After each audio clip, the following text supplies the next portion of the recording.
connecting your brain and body with interactive games and tests. Why is there no physical activity in today's health physical? Trazer is an holistic technology used to rehabilitate, prevent falls, and improve sport performance.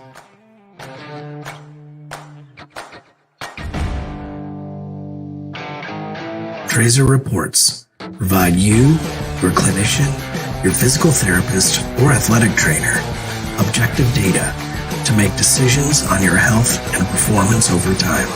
Measure what matters to change your game. Take the Trazer Challenge. Confidence, growth, connected by Trazer.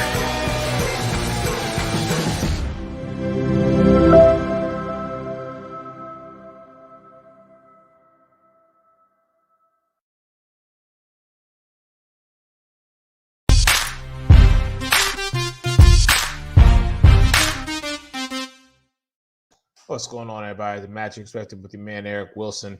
My brother Alex Fleming is still at the Amway Center. We're going to check in with him in just a minute. But the Magic suffered another loss tonight, 131-116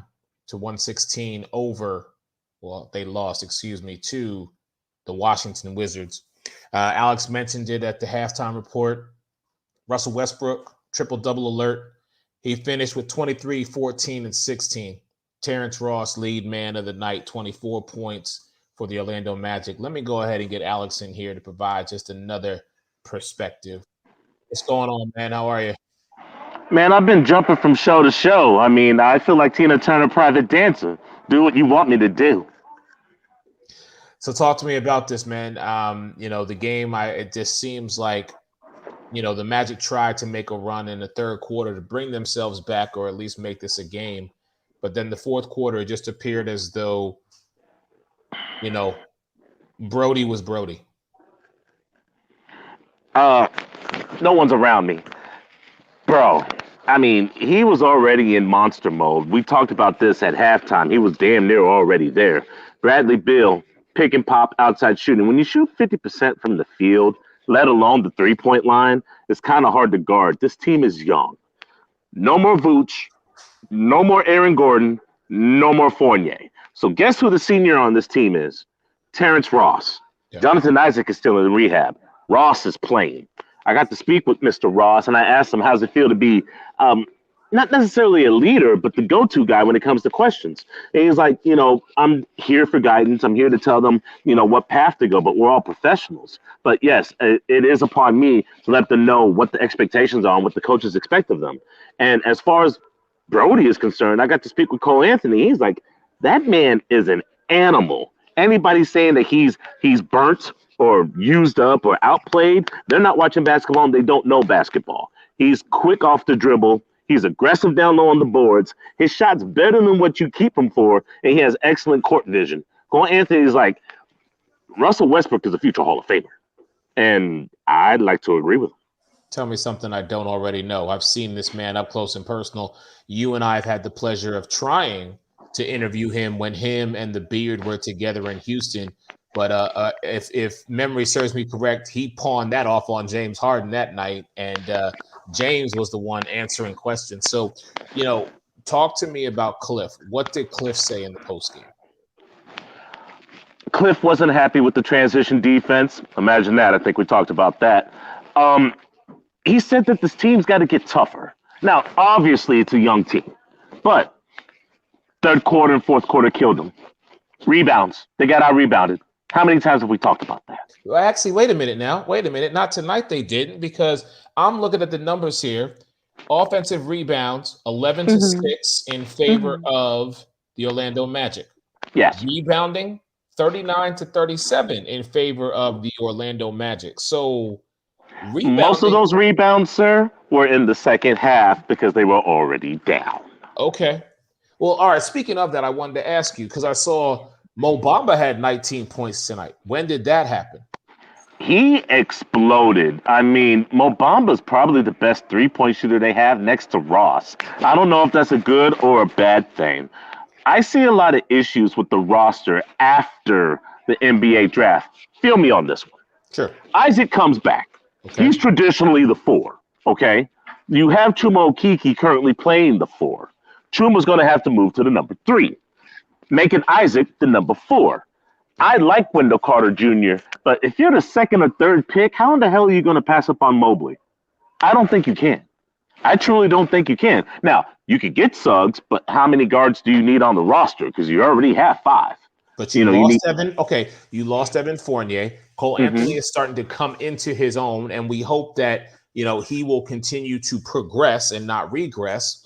And then you have Markelle, who, we don't know what's going to happen with his rehabilitation and what his timetable looks like. We know he's not playing this season. We don't know if he's going to be ready for the start of next season. So I would disagree with you and say maybe having an insurance policy and maybe attracting another guard. See, now you can start to formulate that rotation. Not to mention, you didn't get rid of, you traded Fournier away. See, look at you. Look at you. I actually like R.J. Hampton. I'm glad you mentioned all the guards. Gary Harris is on here too, and I'm not mentioning Mr. Bacon, who could be the 3-2. So you have an assortment of guards already. R.J. Hampton looked nice tonight. In quick transition on a fast break, he decided to stop at the 3-point line and pull up. He made the shot. R.J. Hampton has a lot of potential. Now, I'm not saying that they won the Denver trade because they did get fleeced, but the bright spot off of that Denver trade is that R.J. Hampton is a young talent. Orlando is one of the youngest teams in the NBA right now by getting rid or trading away, whichever you want to take it, Vucevic, Fournier, and Mr. Gordon, who is, I believe, undefeated since he got to Denver. That's a whole other conversation for another time. This is the Magic perspective. We can take nugget notes at a later time, my brother, but go ahead. With that being said, they're going to have issues on who they decide to pick because they are now 17-34. Now, everybody knows that even if they won each and every game coming up, which they're not going to do, but they can win each and every game and they're still going to miss the playoffs. And it doesn't make sense being the 10th seed and you have to play the 9th seed just to get in, just to get bounced by the Nets. So, inherently, the Magic are not going to make the playoffs. They're going to have to decide 1 through 3 who is more valuable to them, Cade Cunningham, Jalen Suggs, or Mobley. Do you get another big man because you can't trust Mo Bamba for some odd reason he's not getting the minutes that he deserves? Do you trust Wendell Carter Jr., in which the Bulls gave up on too soon? Or do you go with the big man with Jonathan Isaac to have a nice assortment of defense? Or do you go with Cade Cunningham, who's instant offense coming out of college? Or do you go with Jalen Suggs, a floor general and a leader that you probably could use? One thing I do know, Chuma Okeke is going to be the 3. Okay. Isaac, when he comes back healthy, is going to be the 4. Okay. Fultz is a coin flip, and there's a spot for the number 2. If my way, I hope we're the number 2 pick, so that way we get our choice between Suggs or Mobley, because Cunningham's gone with the number 1 pick. Wow. Dropping knowledge as usual from my man Alex Fleming live at the Amway Center here. Magic, unfortunately, did come away with a loss tonight, but the future, we still say, looks bright. We just hope that front office, coaching, management make those right decisions and bring this team to a point where they're going to be young, but they're also going to be hungry. They're going to be scrappy, and they're going to be driven to shoot and just rebound. And most importantly, prove a lot of these teams wrong.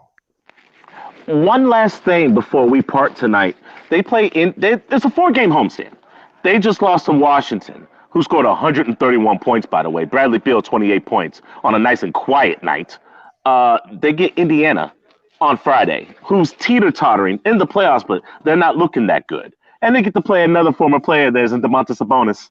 The array of players that have come through Orlando and have prospered somewhere else is disgusting. Sunday and Monday, true test, because I believe the Los Angeles Lakers and Pop come to town. I think we're going to be able to see Pop twice because after Orlando, he's going to play Toronto and Tampa. I think we need to catch those. Fair enough. Alex Fleming, your man Eric Wilson, Magic Perspective. Hey, check this brother out as always. Florida Sun Review, Central Florida's oldest black newspaper. Great articles. He doesn't stop just because football season's over, y'all. This brother continues on. One thing I do want to remind him of, though, while I've got you, my brother, people are calling for your weekly perspective. They have been missing it. now that we are in the off season, if you will, from football. You put out some nice gems last year. The audience is calling for you. Just wanted to put it out there. Your man Eric Wilson, my brother Alex Fleming, Magic Perfected with Alex and Eric. We will talk to you guys really soon. Have a good night.